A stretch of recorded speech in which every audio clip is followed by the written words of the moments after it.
Man, What's good, bro? How you today? chilling, man. What's going down, There's a man? lot going down, man. Pause. This isn't the Cam that I thought that I was co-signing. I would never expect you to be this person. How you doing, man? What's up? What's going down? What am I missing? What's happening? What I'm seeing you're doing on your platform is just tearing down other black men. I'm here to make sure you good, you know? I appreciate it, man. Thank you very much, man. I'm good. It sounds like you want to say something. Get this sound. What you got? Some lyrics? What you got? What do you got? Because I have a folder for defensive purposes at all times. It's a folder. I have my folder available. Yeah, I hope you ready, man. I don't know. I don't know what you're up to, but I'm seeing you sit with your ops and talk about your brothers. OG. I'm on your team, you know? good. You got the pink on today. I see. Both of you, actually. Yeah, so it looks nice, man. I don't know what you up to, but I know you too long to know something's about to happen. But I'm ready. You talk about them when they're not in the room, and that's just not Harlem. You supposed to step to somebody and challenge them in their face. Pause. Yeah, I was gonna ask you. Can I ask you some things? But, you know, Good. yeah. I mean, you know, how you doing though? How you doing? I told you I'm fine. I'm still doing fine from 90 seconds ago. I'm still doing great. You know, I know you. I just want to make sure you're good. Why wouldn't I be good though? My bad. I was actually looking for the topics. Now I was looking for the topic, so now I can focus. Yeah. Why would I be good, man? What's going on? I just want to make sure you well, yo. No. That's all. I'm actually, how you doing, man? I'm doing good. Is it people out there that's not well? I have things that I want to say, and I think I want to talk clearly, so I'm not going to sit here and grit my teeth all day for all that, and I don't care. Get your jokes. But know that right now I'm in my dentist office. You ever seen a legend self-destruct in real time? Because that's exactly what just happened, and it's messier than a Harlem barbershop argument on a Saturday afternoon. Dame Dash, the self-proclaimed boss of bosses, the man who once screamed, "I'm not a businessman, I'm a businessman," decided to go on Instagram Live and call out none other than Ma Dollar E and Camron. Yeah, those Harlem legends. The duo currently running one of the hottest shows on the internet. It is what it is. And guess what? Dame thought he could lecture them about selling out and losing their Harlem soul. Spoiler alert, he picked the wrong day, the wrong platform, and the wrong era to start talking slick. Because within hours, Cam and Ma Dollar E didn't just respond, they obliterated him.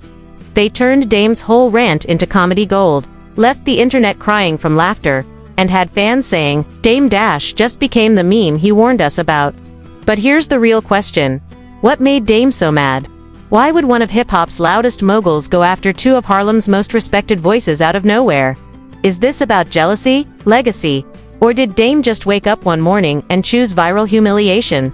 Stay tuned, because what we're about to break down might just... Is it people out there losing their mind? Yeah, just making sure we good, you know. For some reason, people justify like, oh, I'm a journalist now, so I can interview male strippers. Oh.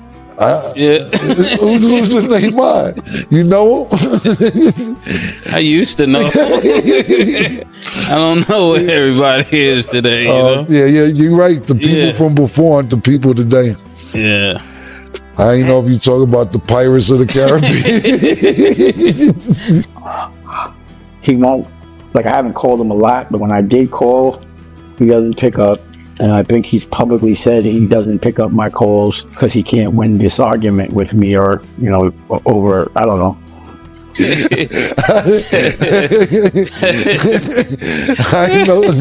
I know who you was talking about, man.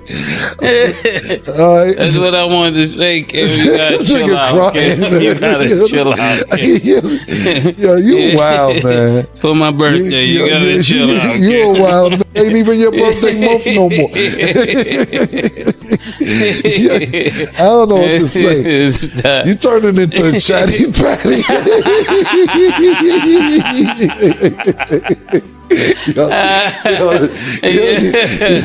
Stop this show. Bro, don't be a chatty patty.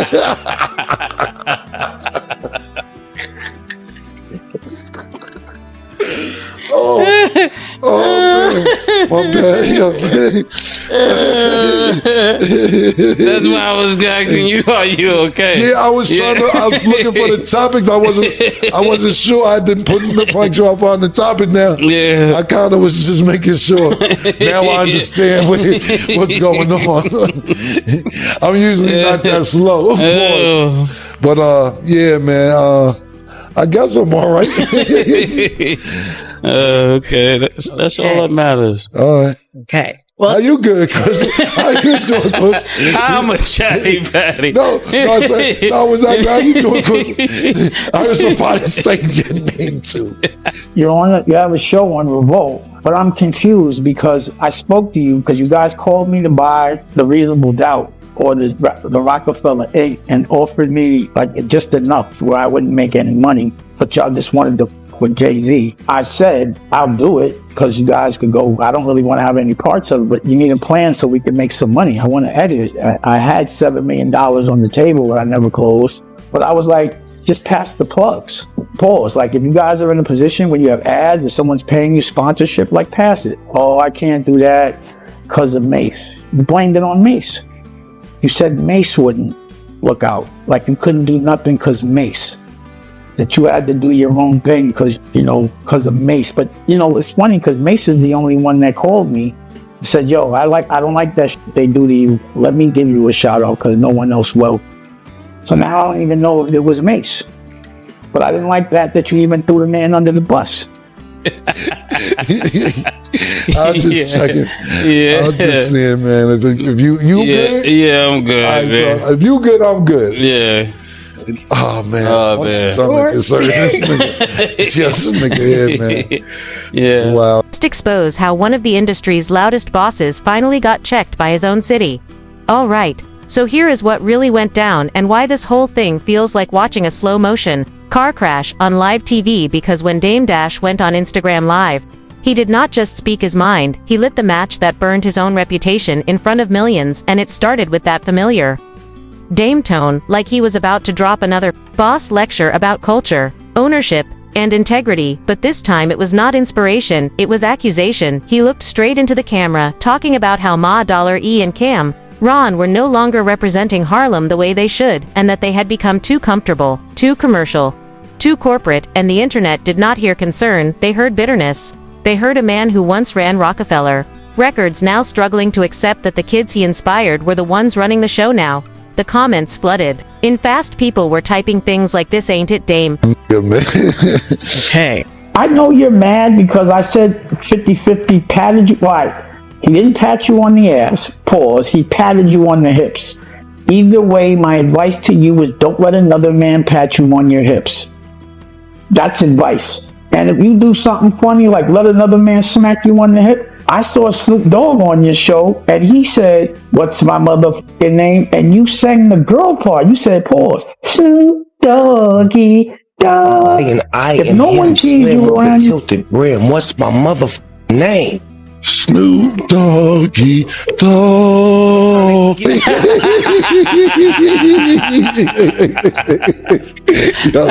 Ken, you beefing with Omar Epps? No, I'm sorry, Omar. What's his name? Gooding? Yeah, Omar Gooden. Much respect, Dame. But don't help. Don't help, Dame. Don't. Man called me every Omar but Gooden. Just You're rapping. You have a rap battle with Omar Epps, and he's calling with Omar. What's his face? What's his name? Gooden. Mr. Dash. My man said, what's his name again? You sure that's his name? It ain't Epps. You sure it ain't Epps? You sure? Omar who? That's what we talk about? Oh, no, it's a rap.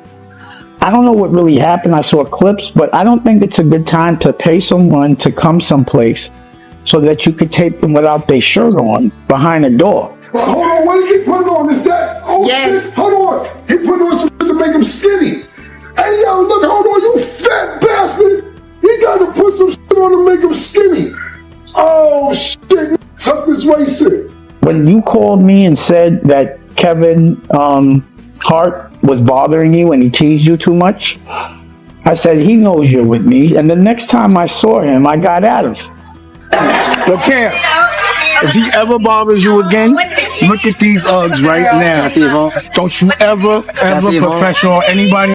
And others saying he's sounding like a hater, and it only got worse because clips started circulating of him calling out their show. It is what it is, saying they were letting the industry control them and that they had lost touch with real Harlem energy, which coming from Dame felt strange since this was the same guy who used to brag about having meetings in Bentleys and shouting at assistants over nothing. But what made it more dramatic was how confidently he said it, as if he truly believed the world would rally behind him like it was 2002 again. He probably expected people to cheer for him, to remember the Rockefeller glory days, but instead they laughed and they waited for Ma Dollar E and Cam to answer, and when they did, it was fireworks. The next episode of their show went viral the moment it dropped. They walked in calm, smiling, and handled Dame's whole rant like seasoned comedians instead of angry rappers. Cam looked at the camera and said, "Dame, we not your interns no more," and that single line hit harder than any diss track. Madolari laughed and added, "You talking about selling out, but you've been trying to sell yourself since Jay left you." The crowd roared and the internet went into meltdown because this was not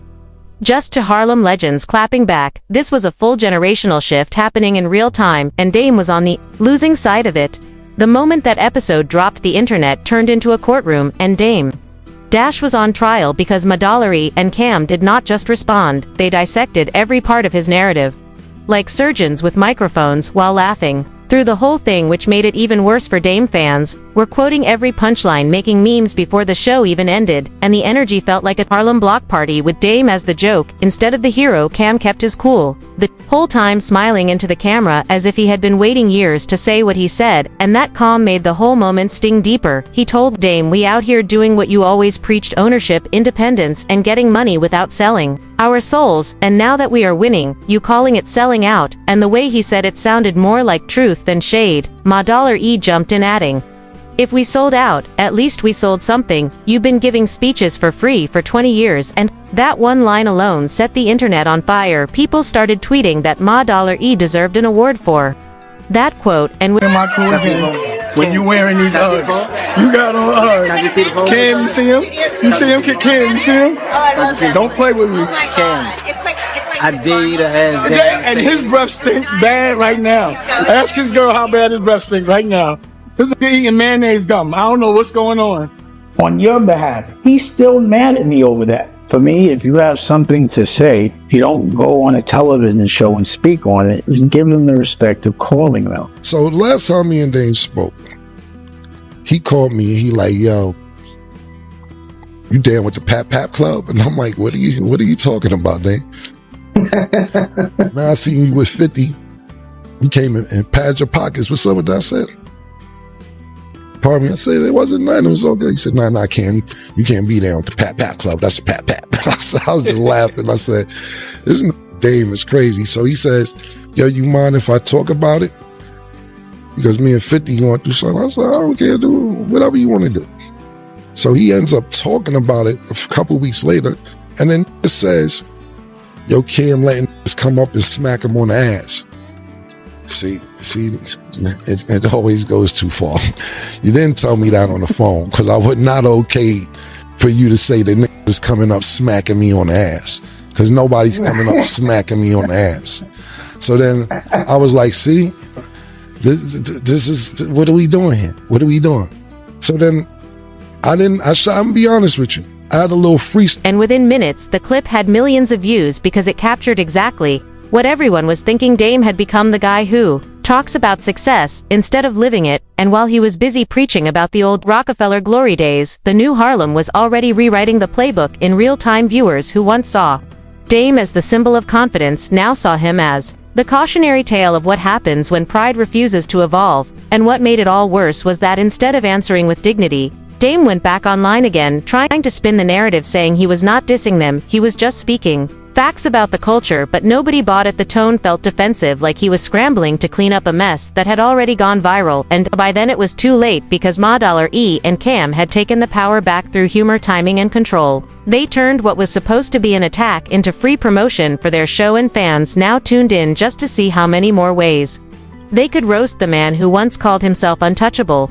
After that, the damage was already done, and Dame Dash could feel it because the silence that followed from Ma$E and Cam hurt more than any joke or clapback could. When he went live again to explain himself, the energy was gone. He tried to sound calm, saying he was only talking about culture and respect, but the people did not buy it. The comments were filled with fans telling him to let it go, to move on, and stop preaching about a past that no longer exists. It was clear that the Harlem he once represented had evolved without him while he was still chasing the ghost of Rockefeller. The real twist in all this is how poetic it felt. The man who built his legacy, teaching others to be independent, was now being outclassed by two artists who actually learned that lesson and mastered it. They own their platform. They make money on their own terms, and they do it while keeping people entertained, and that is something Dame never figured out how to do in this new era. When Ma$E said, "If you not adapting, you fading," it summed up everything perfectly. The students had become the teachers, and Dame had turned into the bitter voice of the past. What once made him fearless. I shot a video for, and I was like, it's real disappointing when your OG turns Snaggletooth in the song. And I had him in the video with his situation. I said, I can't even, I love the nigga too much. I can't even put this out. I felt bad after I shot it. But he's on the internet telling niggas what you do. This is exact words. What you do when a big strong come smack you in the ass. And I'm like, yo. Me and Dame got to an argument one time. I said, yo, we was going back and forth about some shit. Oh yeah, it was about Kanye house. He said, yeah, I just left Kanye house. He got horse shit. You got dog shit in your house. I'm like, okay.